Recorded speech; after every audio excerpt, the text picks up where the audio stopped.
Ay na lang, di na ako trapuhan ko. Basag din siya.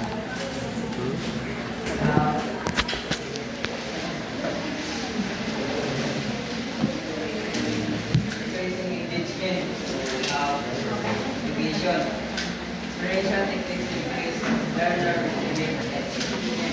So the teacher will give the motivation to the student or for us that the student will participate for that discussion. And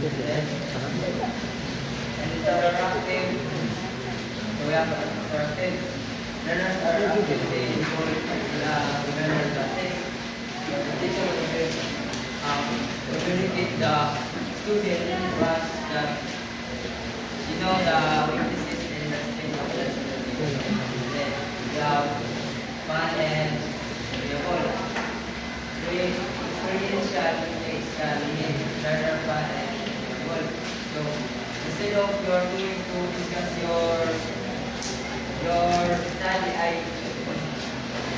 discussion, you will give the icebreaker or activity that refresh on their mind. So for us that it will be actively learning. Develop skills, critical thinking. Critical thinking helps develop critical thinking about the problem solving and decision making. Learners develop decision making skills through hands-on experience and vision. So, just learning, motivating, and engaging. We have learned some examples of critical techniques, role play, games, outdoor activities, practice-based learning, and space study. Then we have summary of education. By preparation and operating experience application, beginners and trainers can create more effective engagement and more memorable learning experience.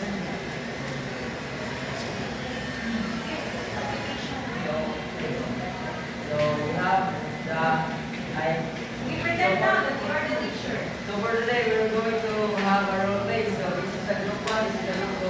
What you have to do is you're going to demonstrate and role play the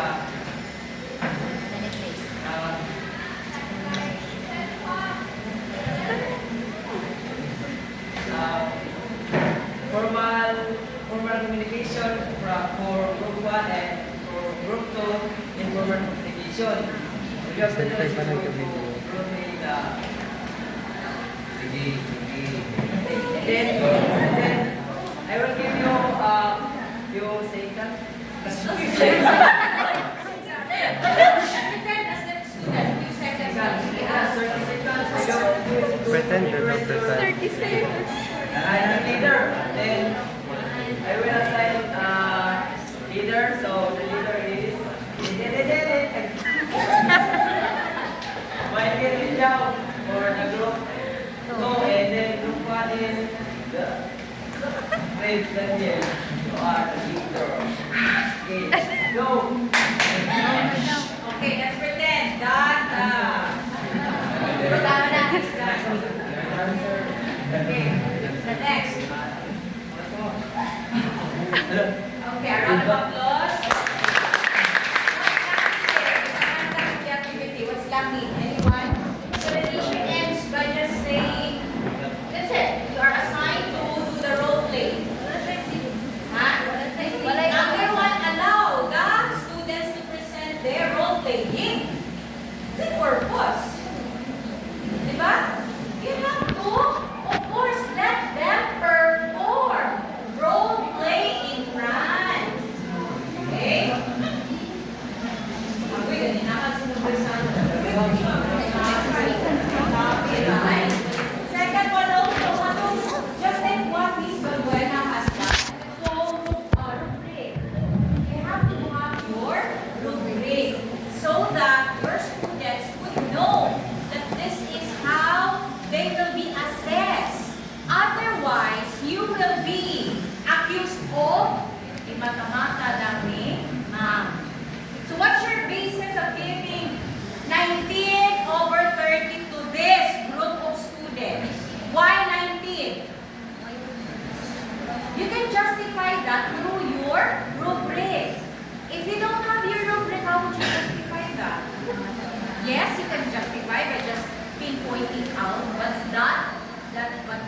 very vague and clear.